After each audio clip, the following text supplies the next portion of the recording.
His heir, Muhammad Quli Qutb Shah, became the Sultan of Golconda when he was only 14 years old. Muhammad Quli used to write Urdu poems. He became the first Urdu poet whose poems were published as a collection by the name Quliyat.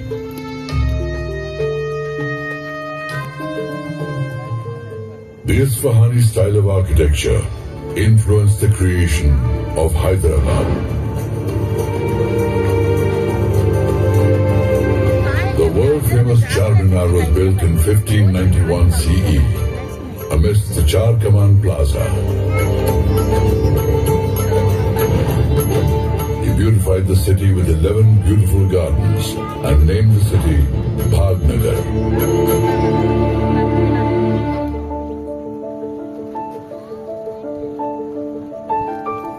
A spectacular light.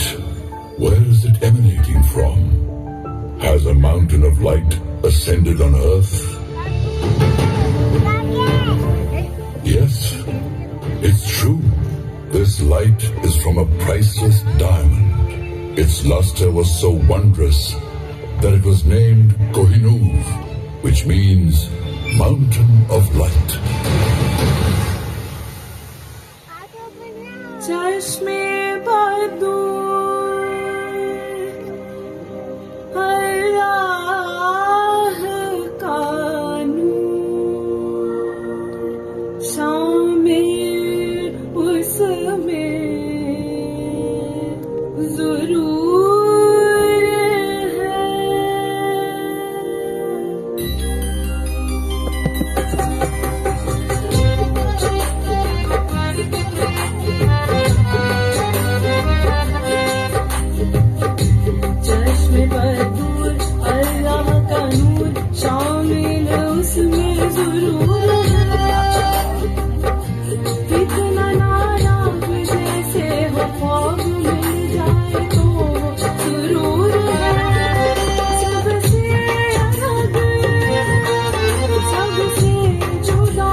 Anointed Sultan after Muhammad Quli, his son-in-law, Muhammad Qutb Shah. Makkah Masjid was planned during his reign. Under the rule of Sultan Abdullah Qutb Shah, son of Muhammad Qutb Shah and Hayat Bakshi Begum, the Telugu kingdom expanded all the way from Ganjam in the north to Chennai in the south.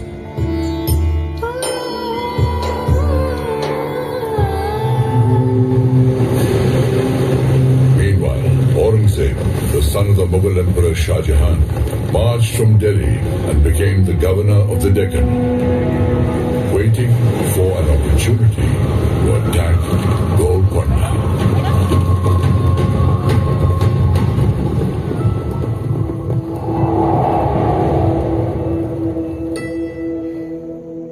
Defeated by force, Aurangzeb resorted to deceit. One of Sultan Abdullah Qutb Shah's trusted men betrayed him. Aurangzeb captured Sultan Abdullah Qutb Shah and made him a prisoner in his own fort.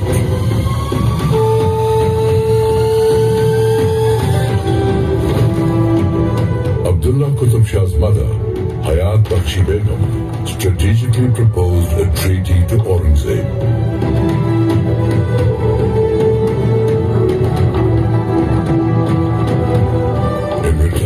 Freedom from captivity and continuing his rule over Golconda, Abdullah Qutb Shah gave Aurangzeb's son, Muhammad Sultan, the estate of Ramgir and also accepted him as his son-in-law.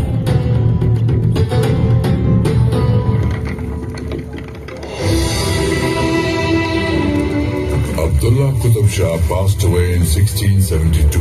His son-in-law, Abul Hasan, popularly known as Tana Shah, was made the Sultan of Golconda.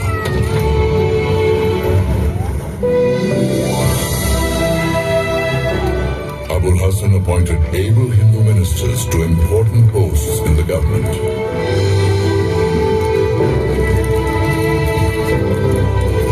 Two of them were Brahmin brothers, Akanna and Madanna.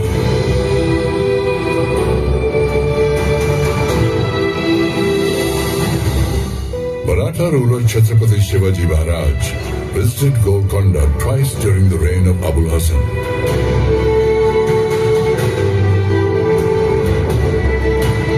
In the year 1672 and then in the year 1677. Sensing Aurangzeb's bad intentions, Chhatrapati Shivaji Maharaj extended his support and helped Abul Hasan in his fight against Aurangzeb.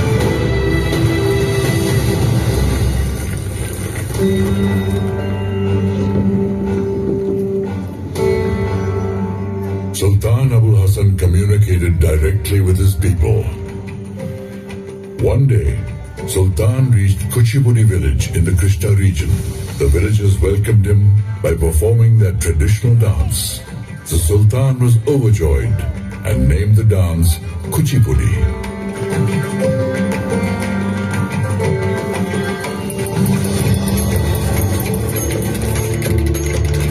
Madanna's nephew, Kancharla Gopanna, was appointed the Tehsildar of Bhadrachalam. As an ardent devotee of Lord Sri Ram, he renovated Ramchandra Mandir for his deity at Bhadrachalam. In this endeavor, he utilized some funds from the state treasury. Angered by this, Abul Hasan Tana Shah imprisoned him in Golconda Fort. Legend has it that Lord Sri Ram appeared in a dream of Sultan Abul Hasan and returned the amount taken by Gopanna to the Sultan in the form of gold coins, thus securing the release of his devotee.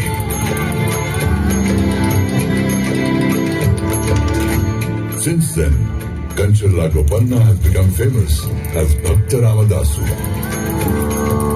This unique story of devotion to Lord Ram is now part of the folklore in southern India.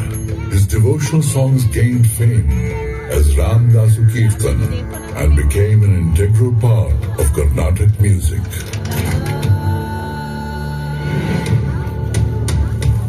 The fact that Abul Hasan Tana Shah was helping Bijapur fight the Mughals and was also appointing many Hindu ministers was enough to enrage the Mughal Emperor, Aurangzeb. He sent the Mughal army to Golconda, led by his son. After 8 months of fierce battles, his army managed to enter the fort deceitfully. The treasury of Golconda was looted. The Hindu ministers Madanna and Akanna were beheaded. Not only this, Abul Hasan Tana Shah was imprisoned in Kala Mahal of Daulatabad's fort. He died in jail. And with this, the Qutb Shahi dynasty came to an end. Aurangzeb appointed Asaf Jahi as the Subedar of Golconda, who went on to rule Hyderabad independently by the name of Nizam-ul-Mulk.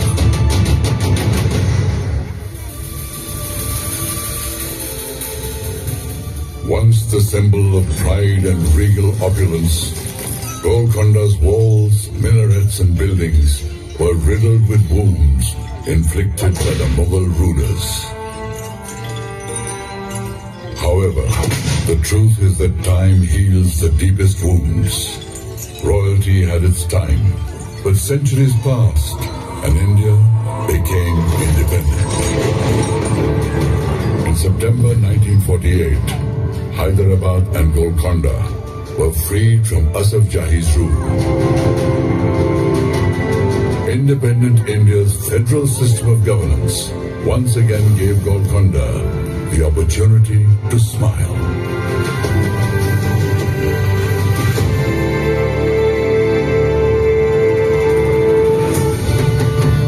From the high ramparts of time and history, I am gazing upon Golconda.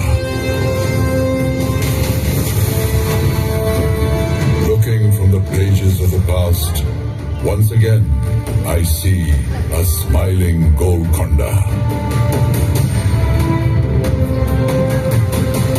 whose rocks have never lost their luster and honor.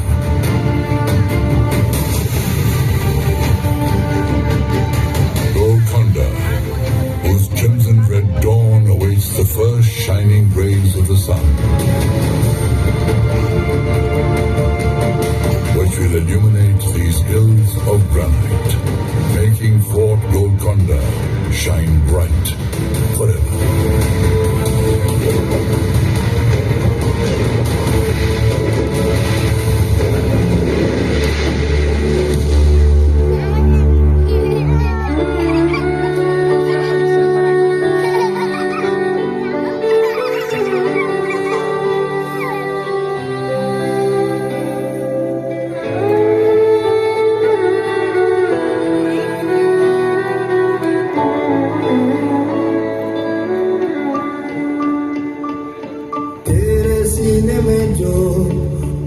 निकलते हैं वो कोई संग नहीं एक रंग नहीं तेरे सीने में जो उभर निकलते हैं वो कोई संग नहीं एक रंग नहीं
ਗਿਆ